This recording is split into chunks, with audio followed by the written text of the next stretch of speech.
Aujourd'hui, on parle de sexe. La sexualité humaine est pleine de mystères, mais comme tu l'imagines, c'est un sujet que YouTube n'aime pas trop. Alors je te mets en description ma page Tipeee, puisque cette vidéo sera démonétisée, si jamais t'as envie de me faire un don en cette magnifique période qu'est Noël. Bref, ne perdons pas plus de temps, pénétrons dans le cœur du sujet.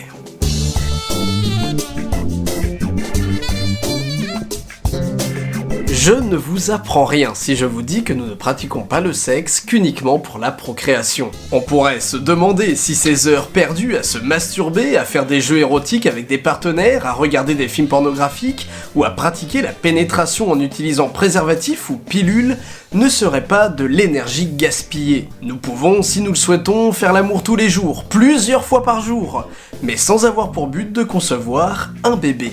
Comment cela se fait-il ? Si on compare les primates au reste du règne animal, l'anatomie et le système nerveux des rongeurs, des oiseaux, des félins, des reptiles, bref, de tout le reste donc, sont spécifiquement organisés pour la copulation hétérosexuelle. Mais chez les primates, et surtout les hominidés, nous, les gorilles, les chimpanzés, les orang-outans, eh bien nous avons perdu, au cours de notre évolution, l'organe voméronasal situé à l'entrée du nez et qui joue un rôle majeur dans la détection des phéromones. Nous avons aussi une dissociation des activités sexuelles avec les cycles hormonaux. Chez les humains, c'est surtout le développement du cortex qui nous différencie beaucoup. Son développement, ainsi que celui de la cognition, permet l'émergence de la culture qui exerce bien sûr une influence déterminante sur les comportements humains, et donc sur nos comportements sexuels. Là où la plupart des animaux ont des activités sexuelles orientées vers la copulation hétérosexuelle, chez les hominidés, ces activités sexuelles sont orientées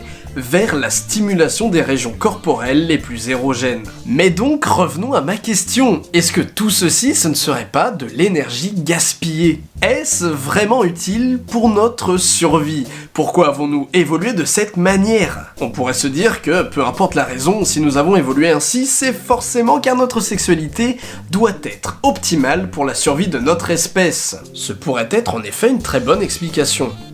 À moins que, selon François Jacob, il ne faut voir en l'évolution qu'un simple bricolage qui ne va pas forcément vers l'optimisation, et donc ici l'optimisation de la procréation. Cette théorie, basée sur l'observation des bizarreries, des imperfections du monde vivant, suppose que l'effet majeur de la sélection naturelle n'est donc pas l'optimisation, mais plutôt l'élimination des organismes non viables. En d'autres mots, il faut passer de l'idée que tout ce qui n'est pas optimisé est évolutivement impossible, à l'idée que tout ce qui survit, peu importe la manière, est possible. L'évolution du comportement sexuel serait donc le résultat de l'action de plusieurs facteurs, la sélection naturelle, la sélection sexuelle, mais aussi et surtout le hasard, qui expliquerait que les comportements sexuels ne sont pas complètement optimisés et parfaits pour procréer. En gros, on ferait le sexe de cette manière, juste comme ça, il n'y aurait pas de raison définie derrière. Néanmoins, on pourrait rétorquer que nos comportements sexuels nous permettent d'être de plus en plus compétitifs, par exemple, pour séduire et ainsi,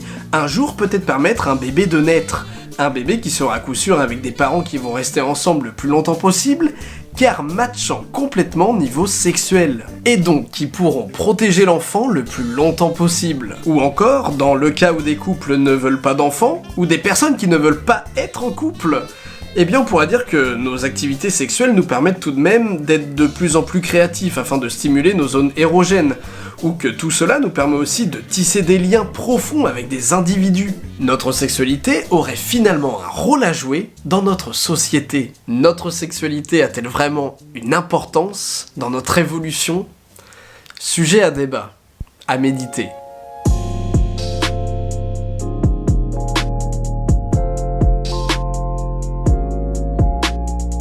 Contrairement à une idée reçue, le point G ne fait pas l'objet d'un consensus dans la communauté scientifique. Jusqu'à preuve du contraire, le point G n'existe pas. Remettons-nous un peu dans le bain. Le terme point G apparaît pour la première fois en 1981 par les chercheurs Adiego et Beverly Whipple en référence au sexologue allemand Grafenberg, qui est le premier à considérer la sensibilité érotique de cette zone en 1950. L'ouvrage décrit une zone dans le vagin répondant à la stimulation directe pour provoquer un orgasme chez certaines femmes, Le terme se popularise en 1982 dans le livre The G-Spot and Other Recent Discoveries About Human Sexuality. Mais qu'est-ce que le point G précisément ? Le point G est une zone érogène de la paroi antérieure du vagin, de forme bulbeuse et de moins d'1 centimètre de diamètre, qui augmenterait de taille par la stimulation et qui garantirait un intense orgasme. Cette petite boule magique, comme l'appelait Grafenberg, n'a jamais été visualisée malgré les technologies modernes mises en œuvre. Le point G, c'est un peu le Yeti du vagin. On le cherche, on a des idées dessus, des théories dessus, mais on ne le trouve pas. Mais se pourrait-il qu'il soit en réalité une structure que nous connaissons bien ? Le point G pourrait être le col de l'utérus, ou bien des structures connexes comme le sphincter urétral, les glandes de Skene qu'on appelle aussi prostate féminine, le fascia d'Alban, ou bien, comme je l'ai vu sur certains forums, le chakra Muladhara. Ce peut être tout et n'importe quoi finalement.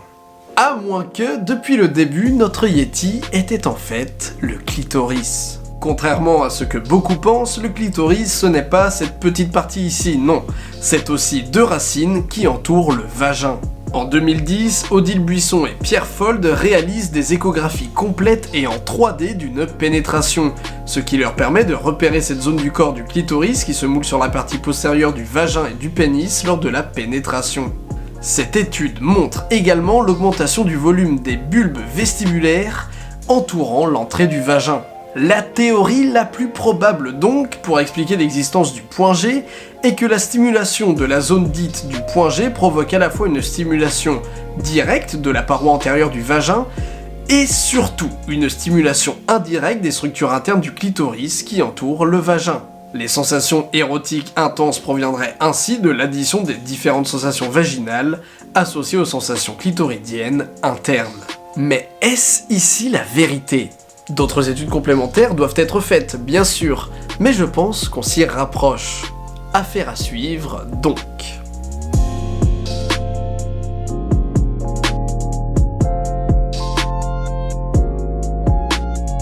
Beaucoup ont des préférences sexuelles. Beaucoup ont des fantasmes. Beaucoup ont des fétichismes. Mais d'où ça vient tout ça ? Pourquoi y a-t-il des choses que l'on kiffe de ouf et d'autres qui nous font absolument aucun effet ? Eh bien, selon la sexologue Catherine Solano, nos préférences sexuelles proviendraient de notre enfance. Je cite. Les pensées et fantasmes sexuels commencent à se manifester en tout début de puberté, aux alentours de 11 ans. À cette période de la vie, c'est comme si une partie du cerveau se mettait en route et cherchait dans le monde extérieur des sources d'excitation sexuelle pour les mettre en mémoire. Comme les hormones sexuelles commencent à agir, elles modifient le corps. Mais elles modifient aussi le fonctionnement du cerveau.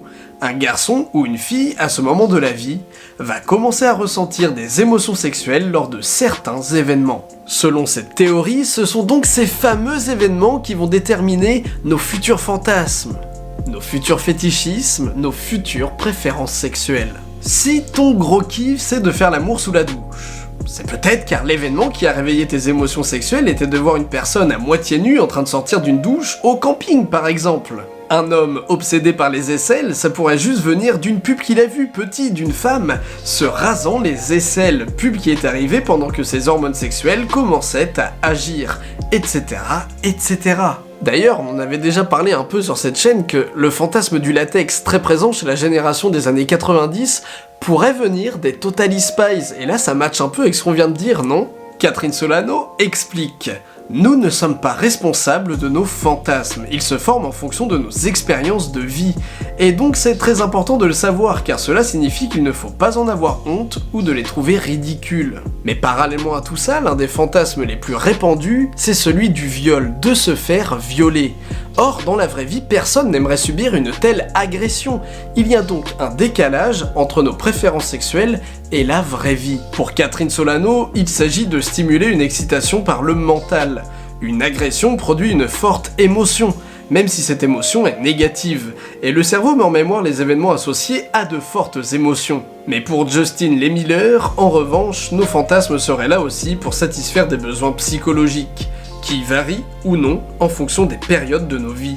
Par exemple, les relations sexuelles à plusieurs viendraient du fait de vouloir se sentir sexuellement compétent. Les fantasmes s'articulant autour d'une idée de passion et de romance viendraient d'un désir de se sentir aimé et d'être connecté émotionnellement à son partenaire. Le BDSM viendrait quant à lui d'une envie de se centrer sur l'ici et maintenant, etc., etc. Nos fantasmes auraient donc un sens. Pour certains fantasmes, il s'agirait tout simplement de nos premières sources d'excitation sexuelle quand nous étions enfants. Pour d'autres fantasmes, ils sont là pour satisfaire des besoins psychologiques. À moins que...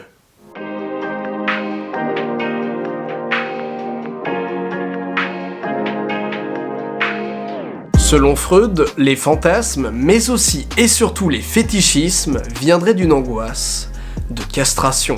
Le manque de pénis de la mère révèle la nature du phallus. Le sujet se divise ici, à l'endroit de la réalité, voyant à la fois s'y ouvrir le gouffre contre lequel il s'emparera d'une phobie, et d'autre part le recouvrant de cette surface où il érigera le fétiche, c'est-à-dire l'existence du pénis comme maintenu, quoique déplacé.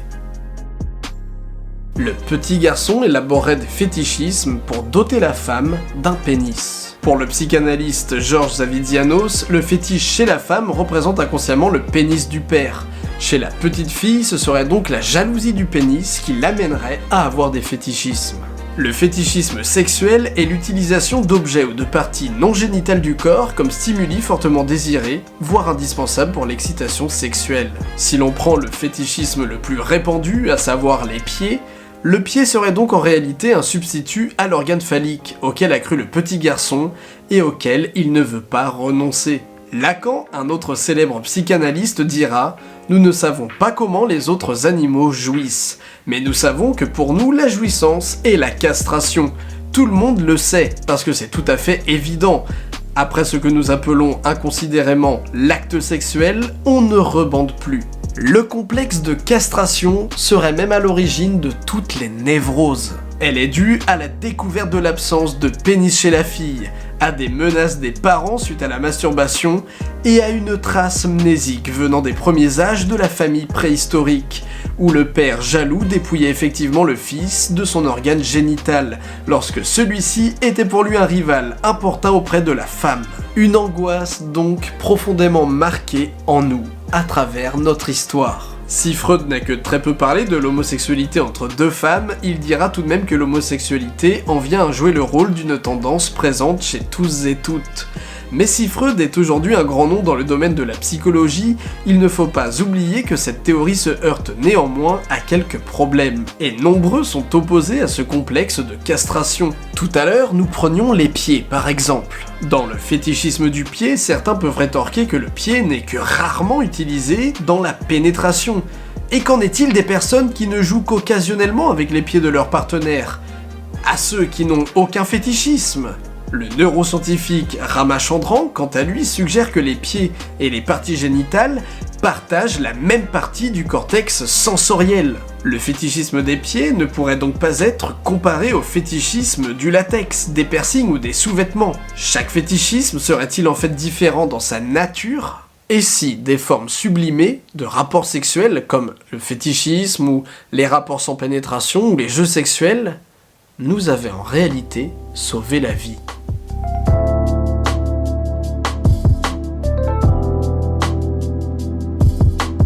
Et si les formes sublimées de rapports sexuels autres que la pénétration se répandaient en tant que réponse aux maladies sexuellement transmissibles? C'est ce qu'a étudié le Dr James Giannini de l'Université d'État de l'Ohio dans son étude Sexualization of the Female Foot as a Response to Sexuality Transmitted Epidemics. Un grand intérêt pour les pieds en guise d'objet sexuel a été observé lors de grandes épidémies. Alors, si les pieds c'est vraiment pas du tout ton kiff, je suis désolé, mais vu que c'est le fétichisme le plus répandu au monde, devant les aisselles, la cigarette, le latex ou le cuir, il y a beaucoup plus de données sur le fétichisme des pieds en fait. Donc désolé. Mais donc, pour en revenir à cette étude, l'intérêt pour les pieds s'accentue pendant les périodes d'épidémie. Que ce soit celle de gonorrhée durant le XIIe siècle, ou celle de syphilis durant les XVIe et XIXe siècles en Europe. Le docteur Giannini déclare « Il a fallu que le monde se retrouve face à une menace pour qu'il découvre d'autres formes sublimées de sexualité. » L'étude s'appuie bien évidemment aussi sur l'épidémie de sida. Et pour ce faire, le docteur Giannini s'est penché sur les magazines érotiques. l'époque, là où l'on retrouvait principalement des seins, des fesses et des jambes en collant, le nombre de photos de pieds a explosé dans les années 80. Une nouvelle forme d'acte sexuel, une nouvelle façon de faire l'amour sans pénétration, afin de ne pas être touché par le sida. L'étude suggère qu'en plus d'une réponse à cette maladie, ce pic d'attirance pour les pieds pourrait aussi provenir de l'émancipation des femmes durant cette période, le pied devenant alors un symbole de pouvoir. Mais que vous preniez votre pied avec des pieds justement, ou des anus, des pénis, des seins, ce que vous voulez, du moment que vous prenez votre pied et que votre ou vos partenaires prennent aussi leur pied. C'est le principal. Notre sexualité n'est peut-être qu'un simple bricolage de l'évolution, ou peut-être est-elle aussi riche pour justement éviter des maladies. Peut-être que tous vos fantasmes viennent de votre enfance ou de votre angoisse de castration. Quoi qu'il en soit, n'ayez aucune honte. Si vous ne vous trouvez pas normal, eh bien dites-vous que personne n'est normal. Et si personne n'est normal, alors le fait de ne pas être normal est normal. Comme le dit Michel Foucault, ce qui est propre aux sociétés modernes, ce n'est pas qu'elles aient voué le sexe à rester dans l'ombre, c'est qu'elles se soient vouées à en parler toujours, en le faisant valoir comme le secret. La sexualité humaine est vaste, mystérieuse et passionnante, et j'espère que cet épisode vous aura plu. Si vous voulez me payer une bière, il y a mon Tipeee en description, et sur ce, bien je n'ai plus qu'à vous laisser. C'était Didi Chandudoui, à la prochaine pour de nouvelles théories.